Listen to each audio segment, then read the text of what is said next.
반갑습니다. 여러분들의 투자가 행복했으면 좋겠습니다.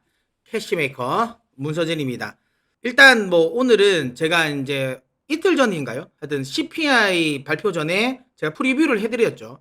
그리고 결국은 이제 어제 저녁에 CPI가 발표가 됐습니다. 10월 증시의 운명을 결정할 이벤트라고 이야기를 드렸는데, 이런 말이 제가 썸네일에서도 적어 드린 것처럼 진짜 그 수리남 보면 나오죠. 야, 너 CPI 너 마귀 들렸어? 진짜 너무 안 떨어져요. 진짜 너무 안 떨어지고, 야, 이 정도면 지금 뒤에 설명을 드리겠지만, 이거 무슨 정부가 개입을 하는 건가라는 생각이 들 정도입니다. 제가 여기서 음모론 이야기 하진 않겠지만, 나중에 한번 그거는 따로 한번 이야기 드릴게요.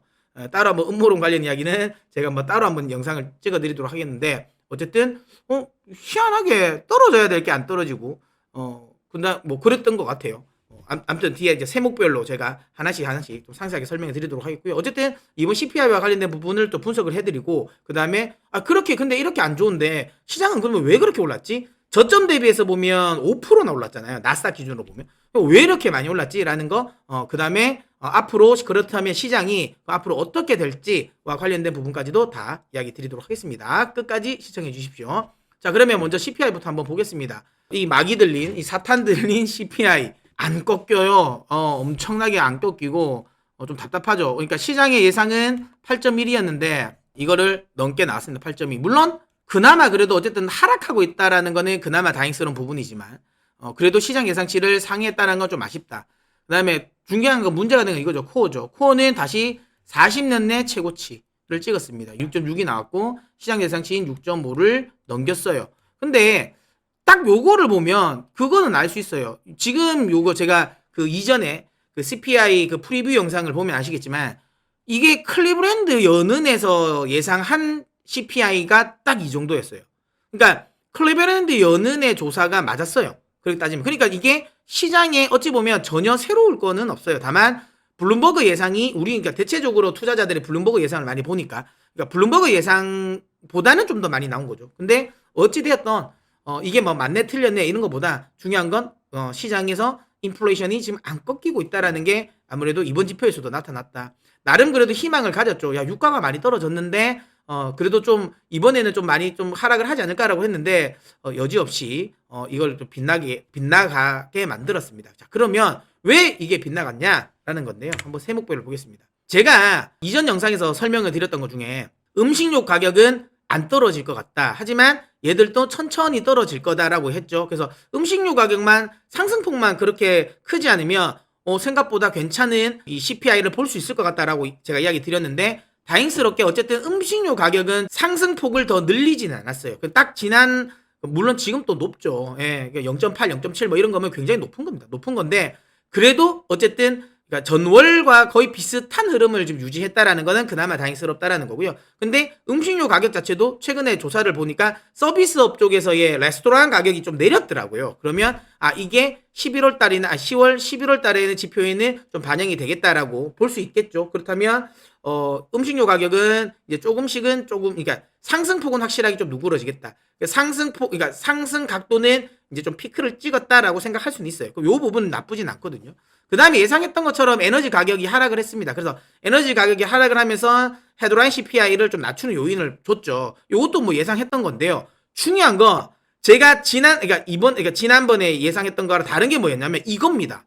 이거는 무조건 빠질 줄 알았거든요. 왜냐하면 제가 이제 지난 영상에서도 지난달에 물가가 생각보다 많이 오른 건 이것 때문이다. 유틸리티 가스 서비스, 그러니까 우리 쉽게 말하면 도시가스 가격인데, 이게 원래 그러니까 지난달이죠. 7월 달에는 떨어졌다가 8월 달에 올랐다. 근데 그럴 수밖에 없다. 8월 달에 실제로 미국의 천연가스 가격, 내추럴 가스 가격은 올랐기 때문에 이건 오를 수밖에 없는 거다. 근데 9월에 미국의 내추럴 가스 가격, 그러니까 헨리 여부 기준 내추럴 가스 가격은 하락을 했거든요. 그렇기 때문에 하락을 할 거다라고 봤는데 올랐어요. 이게 틀린 거예요. 그러니까 원래 같으면 시장은 확실하게 8.1 아니면 잘하면 8, 혹시 7.9도 볼 뻔했어요. 사실 이것만 예상대로 마이너스가 나왔으면. 근데 이게 마이너스가 예상됐던 게 플러스여잖아. 플러스도 적당한 플러스가 고 2.9%나 올랐어요. 왜 그럴까요? 그러니까 이게 조금 의아했습니다. 왜 이럴까? 근데 알고 보니까 요 시기에 도시가스 가격을 인상을 시켰더라고요. 그러니까 원래 가스 가격이 인상분이 있는데 또 한번 또 주별로 또 올리는 가격을 또 올렸더라고요. 천연가스 가격은 떨어졌는데 원래 대체적으로 이야기했지만 천연가스 가격은 레깅이 일반 뭐 가솔린이라든지 디젤보다는 레깅이 좀 길긴 해. 그래도 얼추 맞추거든요.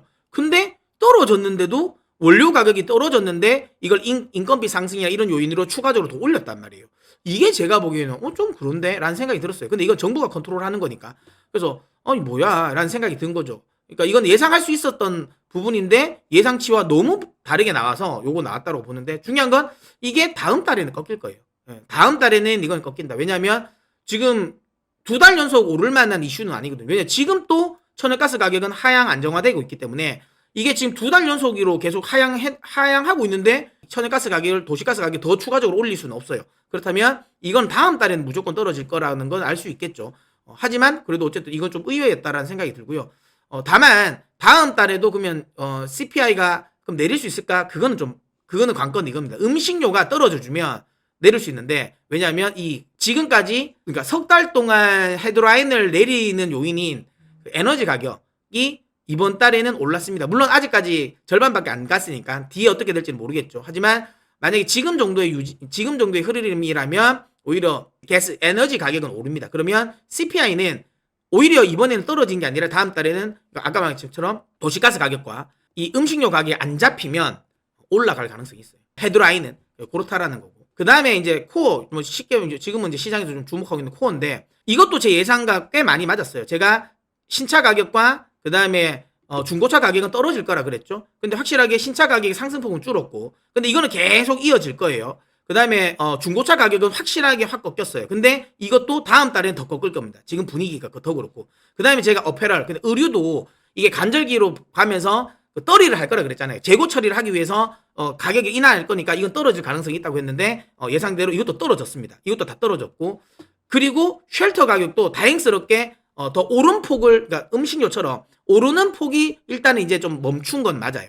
그리고 뒤에 설명드리겠지만 실제로도 이제 임대료는 꺾이기 시작했습니다. 자, 그런데 뭐가 문제냐면 제가 이걸 이야기했죠. 이것도 틀린 게 트랜스포테이션 서비스. 그러니까 이건 최근에 항공료 가격이 많이 안 올랐다. 그럼 이거는 떨어질 수는 있겠다라고 이야기 드렸죠. 근데 미친 것처럼 너무 많이 올랐어요. 2% 가까이 올랐어요. 그러니까 이게 코어를 높인 거예요. 원래 같으면 코어를 좀 떨어뜨렸을 수 있는 요인들이 많았는데 이게 코어를 많이 올린 겁니다. 이거 왜 이렇게 올랐을까?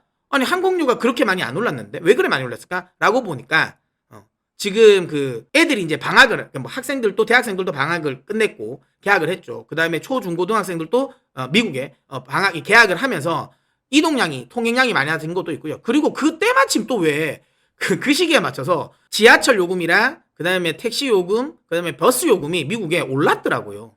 그게 반영이 된 것 같아요. 그렇기 때문에 이제 생각보다 이게 많이 올리면서 CPI를, 그러니까 코어를 많이 올린 요인이다라고 보는데 중요한 건 근데 이거는 다음 달엔 떨어질 것 같아요. 왜냐하면 중고차 가격, 신차 가격은 다음 달에도 떨어질 가능성이 높아요.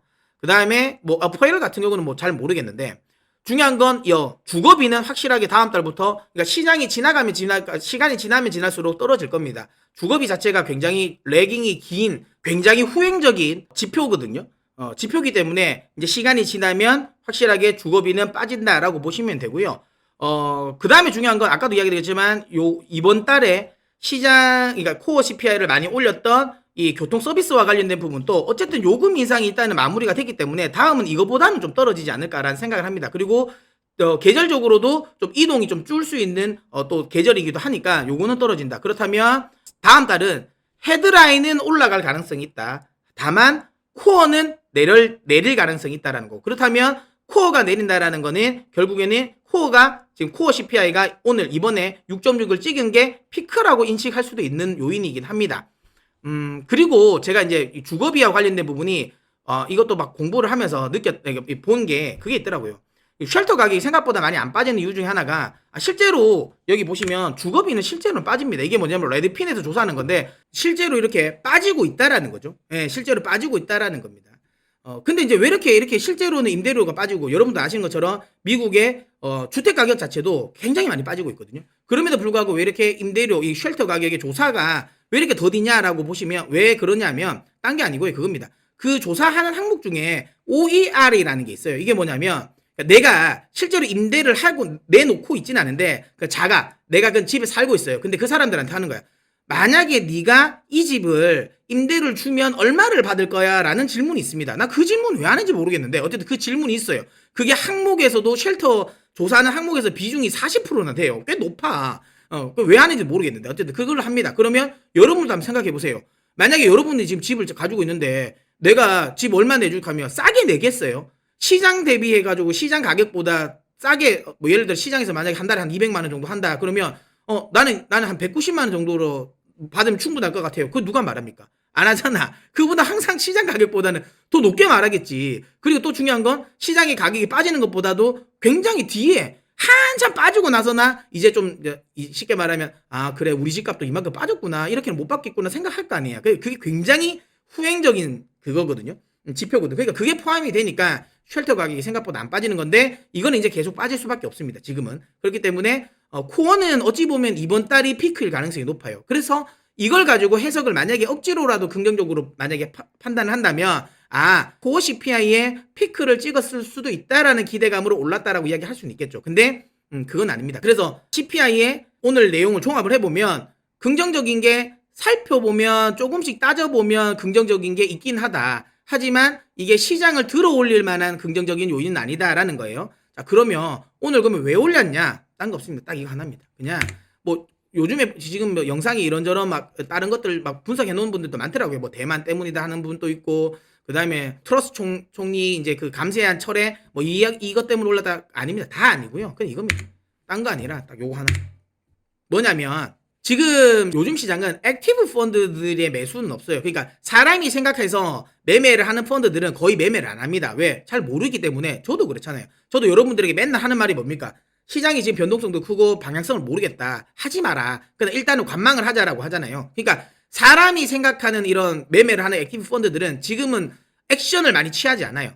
근데 지금은 어떤 애들이 많이 액션을 취해요? 사람의 생각이 걷어져 있는 그러니까 알고리즘 매매를 통한 그러니까 퀀트 펀드들. 퀀트 펀드들이 요즘에 매매를 많이 합니다. 걔들은 뭐 시장 상황과 관계없이 계속 매매를 하기 때문에 그러니까 그 퀀트 펀드들의 이런 그 하방 포지션, 해지 포지션이 청산되면서 쇼커버링이 나왔어요. 그리고 그 위치가 기술적인 위치, 그러니까 나스닥 10,000포인트 정도. 그러니까 기계적으로 알고리즘으로 이제 입력을 해놨겠죠. 10,000포인트 정도에서는 저가 매수가 들어와라라는 퀀트들의 알고리즘도 있을 거고 거기에 아까 이야기한 것처럼 이 퀀트 펀드들 중에서 해지 포지션을 엄청나게 취해놨다. 왜냐면 CPI가 안 좋게 나올 걸 알고 있거든. 그러니까 떨어질 거를 미리 해지를 하는 거야. 그 해지 해놓은 거를 정확하게 이제 CPI가 나오고 3%까지 떨어졌으니까 해지의 목적이 끝난 거죠. 그러면서 그 해지 포지션을 청산하는 과정에서 항상 선물은 반대거든요. 그러니까 매도로 포지션을 취한 거면 그걸 청산할 때는 매수로 청산을 해야 돼요. 그게 우리 흔히 말하는 이제 쇼커버링이거든요.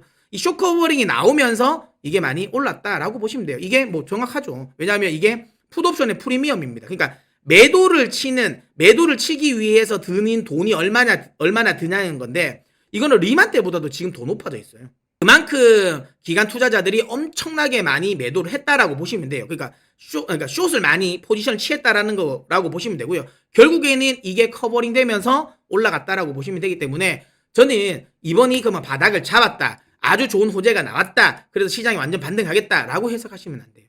제 개인적인 생각에는 지금의 앞으로 흐름은 연속성이 중요할 것 같아요. 금요일날 오늘 장에 만약 혹시라도 나스닥을 기준으로 이야기 드립니다. 나스닥이 다시 한번 오늘 상승분을 다 내어줘요. 그러니까 또 마이너스 2%가 나옵니다. 그러면 추세적인 하락이 나올 거니까 월요일날 리스크 관리를 하셔야 돼요. 그래서 월요일 장에 그냥 좀 일괄적으로 현금을 20% 정도는 저는 확보했으면 좋겠다라는 이야기 드리고 싶고요. 만약에 오늘 또 시장이 만약에 올라요. 안 빠지고 나스닥이 빠지더라도 만약에 약보합 정도로 끝나요. 그러면 홀딩하고 계세요. 그러면 기술적으로 나스닥 기준으로 본다면 11,500까지는 기술적 반등은 나올 수 있어요. 그러면 내가 현금을 확보할지 말지는 그 시점에 결정하면 될 것 같습니다. 물론 제가 시황을 통해서 이런 시황 영상을 통해서 그 이야기를 계속 해드릴 테니까 구독, 좋아요 꼭 눌러주시고 항상 저희 채널 많이 이용해 주시길 바랍니다. 자, 그러면 또 저는 또 다음 영상을 통해서 찾아뵙도록 하겠습니다.